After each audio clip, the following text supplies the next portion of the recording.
I am Seppo Kuula. I have a lengthy history within the digitalization.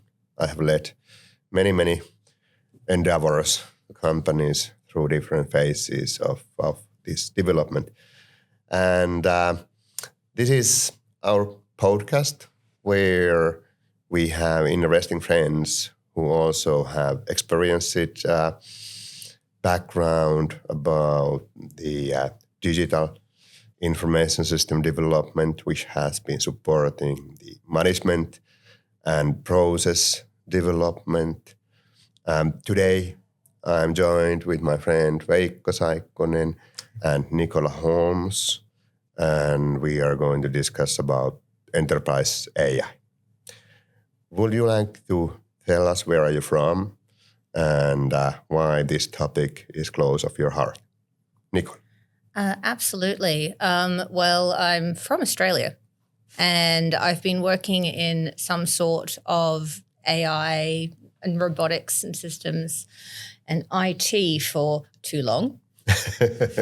Definitely. But for the last 8 years, I've been working in different industries in Finland with a lot of focus on the manufacturing sector, very much around AI, GenAI, machine learning, and all those different elements there.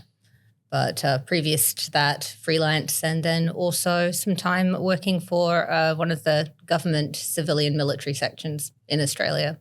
So broad history of different ways to do that. Sounds interesting. Veikko. Okay. I'm Veikko Saikkonen. So I'm the head of industrial AI. I will be joining the discussion from Norway's side, especially interested in how industrial companies can use AI. So both the enterprise side, but also then the industrial, the shop floor side, the manufacturing, and all the related operational processes there. Yeah, and that's of particular relevance to me because I'm the lead of the Center of Excellence for Data Analytics and AI at Kemera, who has been a long-term partner with Norin. Yeah, correct. So we've worked together for this point maybe 7 years. About that, yes. About that, yeah. It's been a long time. Yeah. That is a long history and really appreciate that experience. Now, you have been consultant before you were coming to this other client side. So now you have been seeing both the service providers and the industrial operators' perspectives. What does the difference look like in between of those two roles? The difference is not as much as people would expect. The difference is more in your day-to-day and the different sort of ways you get the information. So I've worked in government, I've worked freelance, consulting, and now in an enterprise. And I'd say the biggest difference, so when I was consulting, I knew that if I had a problem, I had a team sort of back in the home office that could sort of help me bounce ideas around who may have very different customers and seen very different parts of each problem. And when you're in the enterprise, you come into a bit of a chamber where you rely on the consultants to then have that access to the different information because you're learning something a lot deeper as opposed to wider. What about now, if we begin within the, say, defining the topic. We both have seen the operational AI and the development of that, over those years before the GenAI was breaking through 3.5 years ago. The industrial operators have been using machine vision and different kind of predictive maintenance and optimization systems quite a long time, just like we consumers also have been using such applications without even knowing what we have been doing.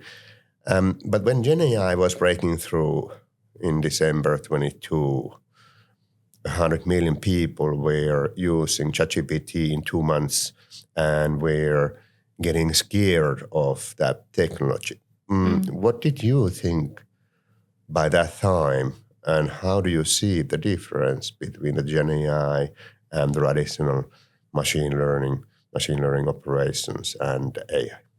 Yes, absolutely.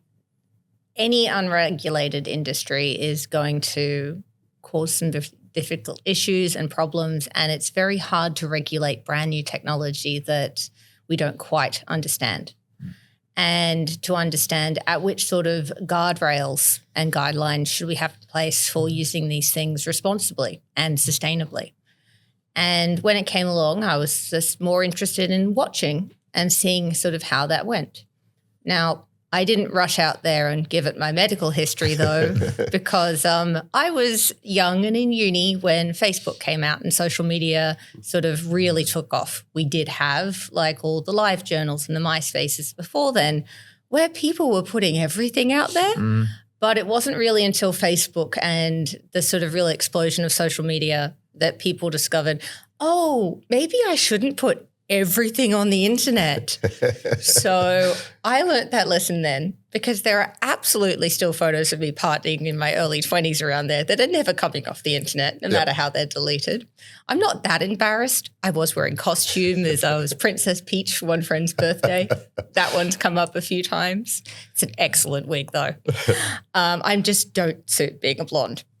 But I had this in mind when it came to the actual conversations people were having with these ChatGPTs. It's we're giving our information to technology companies who aren't without an enterprise agreement, without a contract, even just with the user agreements, they aren't under any obligation to use that data wisely or not use that data against us at some point. So it's the beware of what you put on the internet. These are still internet tools. And so I think like there could be fear. Yeah. Everyone's seen Terminator. Well, at least if they haven't, I hope they do. And we need to think about where we're using technology and if we're using it wisely and where is the best place to use it to make our lives better, to not make our lives harder. Yes, I definitely do agree. Before handing over to you, Veikko, asking the same question from you, I just want to add that I definitely do think along the same lines, and it is a scary scenario that we really don't have the regulations in place. We really don't understand how far we can go within those LLMs, and there is a lot of things what needs to be put in place before we can understand the phenomenon. But still, I am optimistic, and I'm a big believer that within this development phase, we can fix some of the problems what we have generated before. As an example, what you were mentioning, this social media problem. But Veikko, we were chatting about the same phenomenon just before this podcast, and we were talking about hard logic and soft logic and so on. So what is your take on this? Right. So when GenAI started appearing, everybody, of course, was really interested, especially in the AI sphere. Then with the latest developments, it has gone into the wider general public knowledge as well. I would, in the industrial context, I'm going to take this there right away. So in the industrial context, because at the core, what we're talking about with GenAI is the token prediction. We're predicting the next word. I'm just going to hand wave around that. It works better, I think, than many of us expected in the past. But at the same time, at its core, it's predicting probabilities. It's predicting what's the likely next word. It's not hard logic in the sense that we've seen in the past in the industry. There's no cold logic saying that if this threshold goes there, then do this, or if this, then that, or a PID loop or something that you can explain. So in that sense, that's. And that for that reason, what I've seen is that it's great as a tool for user interfaces. So essentially building advanced automation logic. But then maybe what I'm interested to see is that what are the applications, or are there applications in the future on the automation industrial side? And maybe touching on, I would like to hear also, Nicola, your opinions there. So, or actually, let's maybe define something first. So let's go into what is industrial AI. What's AI in an industrial company from your perspective? What are the applications and what type of AI is there? Before we go back into this, how to use GenAI. Okay, well, when we're breaking down our user base, which are primarily sort of Camerons and also those who are serving external companies, there's very much a breakdown with there's the blue collar and the white collar, and their needs around different technologies are vastly different. And when we're talking about AI, everything under the umbrella, so the GenAI, the ML, and just really good statistics and advanced analytics, the needs are very different from whether you're actually in a plant or you're sort of driving and delivering elements, or whether you're actually sitting back in the office and actually coordinating all of these different components. So what it can look for one sector is very different from others. So if you're sitting at the plant side, having an understanding of, say, for example, where the electricity price is going and being able to sort of manufacture accordingly, sort of understanding how the supply chain is being affected by different world events and the need, and to be able to respond to that effectively. Knowing sort of, given the sort of logistics patterns, where could we actually sort of optimize these paths so that we're making as best trips as possible, and right down to how can we digest more information faster in these different roles. So it is very different, but there is absolutely, say, blue collar applications and also white collar applications that can be very effective across the whole umbrella of AI. Yeah. In a way, it's you can. How maybe I see it is that there's the continuum from like starting from simple automation to start going into like simple automation like PID loops or something like that, going into machine learning, predictive modeling, advanced analytics, very good statistics like you put it, which is on the edge of soft logic and hard logic, and now you get into GenAI, which in a way it's again going into the abstract. If it works well, then it works well, but you need to build in the guardrails because there's no hard logic in there that you can guarantee is going to work every time. Maybe then, so go then looping back into the questions, the original question, right? So then. So sorry, what was the original question? So if actually Nicola's answer was leading my thoughts to the augmentation and to the user interface, because in the end of the day, for me, the Gen AI and the greatest, say, advantage with that was and is that now machine use human language. And that was giving many of us access to understand how machine is solving problems, what we didn't have before because we weren't great coders. We weren't able to communicate with the machine just like we can today. And that is leading to the more advanced applications, what you were just mentioning, in sense that as an example in the robotics, we don't need maybe the CNC coding in the future for asking the robot to do those things what we have and what we want that to do, but we can use the human language for the programming, and that is the same thing what we are using now also, of course, in the coding, and so on. So what else? Like what do you see that has changed it or is changing because we have this new user interface technology, GenAI? Now, I will admit I'm trained as a mechatronics engineer, and I've very much enjoyed my control systems courses. And I did struggle a little bit with 3D dynamics, but if anyone claims they didn't, then they're lying. But it was those different elements. I think the difference here is GenAI should not be replacing the parts of people's jobs which give them satisfaction and mental fulfillment, whether it is creative, whether it is being able to directly work in and do those things, and also anything that needs to be deterministic or rule-based all those different elements which are working very well with traditional machine learning, with data mining, with statistics, with really good deterministic code. But what it can actually do is help you understand what's happened, what's gone wrong, how you can make a natural language question to understand the process better. Yeah. So, for example, you may have several different engineers working with the different operators to work out what has gone wrong with an automated process, especially one that we have in the industrial side. And being able to find similar problems and how they've been fixed much more quickly than sort of just natural word searching with different search algorithms. You could think about the GenAI's ability to respond to these much faster and, of course, cross language barriers as well.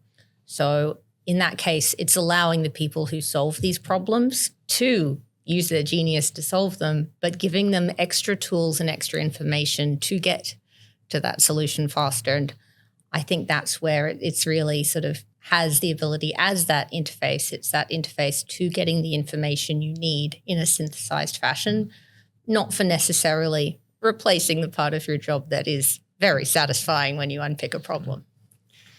Veikko, before I'm handing over to you, let me ask a bit more detailed question about GenAI. And the way I know that you are using GenAI in some of the applications, and in that sense, it would be great to hear from you that what is your opinion?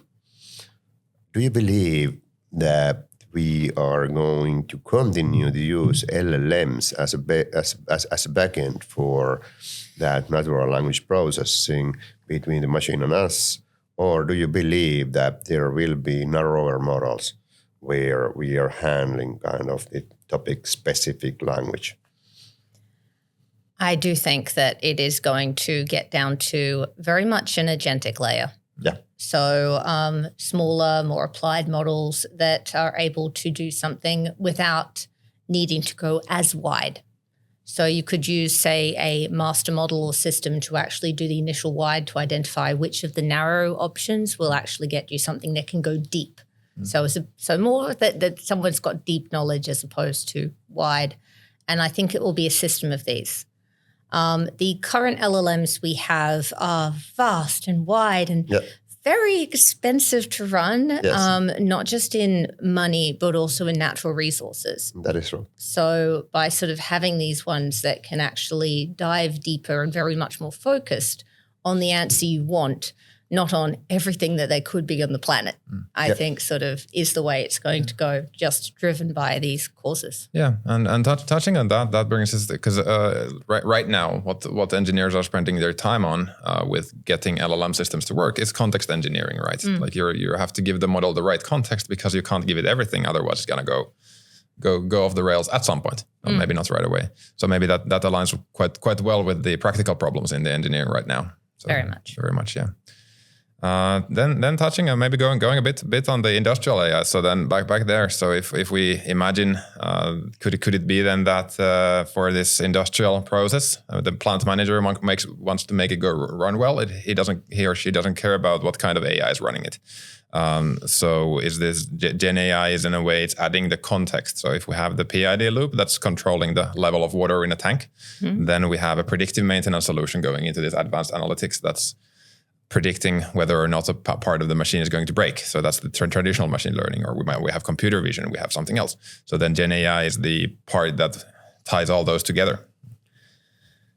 I think in that context in particular, one of the issues that we've both faced with getting solutions in machine learning solutions, predictive and prescriptive solutions at that industrial point has been the plant managers and the engineers and the operators going, yeah, but why? So but why? Because it can be hard to make these elements explainable in a way that it makes it trustworthy for people who've got years of experience. I think the GenAI element here with that context, it's answering the but why. Oh, because this, and last time you did this, and this also brought this in. And it gives them the ability to then, as a decision support system, be able to go, okay, so this prescriptive or predictive element makes sense now. And I'm sort of a little more likely to adjust things there to optimize, say, a price or that, because it's able to make that human language explanation of why am I recommending this. How do you see the value also of adding context? So adding the data from maintenance documents, adding the data from everywhere else into the existing solutions. But then how do you see the value of just the untapped potential of the unstructured data? So maintenance logs, maintenance manuals, all kinds of data that traditional machine learning can't use. It's definitely very useful. Yeah. I know that one of my first industrial projects, we were trying to predict web breakages in paper. Now, this is one of the ones that there's lots of excellent solutions to, lots of fine things. And I had one of the experts call me over and go, okay, tell me how you're going to predict this. And then showed me a video of a kitten falling into the middle of a process. And I'm like, I don't have cat prediction worked in quite yet. But this could then, since this would absolutely be in those maintenance logs, you can then actually potentially find like unidentified furry object and sort of be able to link those incidents. So there is the more manageable ones and then this might be a slightly different incident and understanding that these things can happen. Yeah. Yeah. So then when you're the engineer doing the root cause analysis, finding out why were there web breaks last month, then in addition to getting the sensor data, which doesn't explain this one, you're not just on a wild goose chase there, but you can find that in the maintenance logs, John says that he saw a cat fall into the machine. Yes. Which is, of course, a very important piece of information. Key piece. Let me elevate the discussion a bit in the end, because as we heard, you understand the phenomenon, you understand bits and pieces of what we have in our hands, but then is this other side, the humanity and philosophical side, and how this is going to change the way we work. And I think that is also an interesting discussion, and just like in the previous digitalization waves, usually this question was asked from the people who understand the phenomenon, because we haven't faced this before. And now, if you think about the industrial AI and take that to the office side, think about the change within the office work, and then again put all of that together and think about the change in the company management where this is leading us, and then when that change is happening, what is your, let's say, wild quest or view to the future?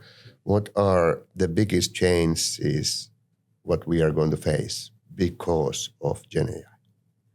I think the biggest changes we're going to face is actually making sure juniors in our organization are properly supported and trained up to use their critical thinking and the excellent brains we know they have. And that's because I know that sort of some leaders are seeing GenAI as an option to be curious. How can I actually help improve the work-life balance of the people within my company?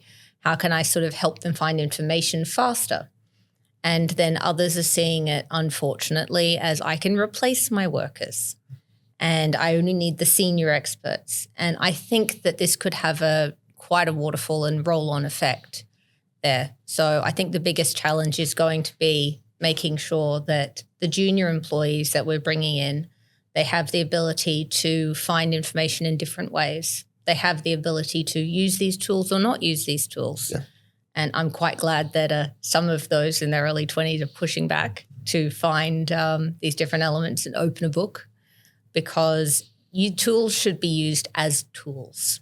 They should make our lives easier and better. And making sure that we sort of support curiosity in both directions, and that we still keep investing in the young people now who are going to be the leaders in 20 years is something we need to keep in mind, especially the GenAI revolution. I definitely do agree, and it was very well put. And this kind of tooling is a good, very, very good kind of topic. In the end of the day, this is just tooling which has been developed to the phase where it can take some of the work where we have used people as the tools. Yeah. But thanks for visiting. Let's continue the dialogue. We just have to let these people out to lunch. So it's great to have you here, and thanks for your trust. Thanks for all kind of support what you have given to us. A pleasure. To another 7 years. Yeah. Definitely. Yeah. Thank you. Absolutely. Thank you.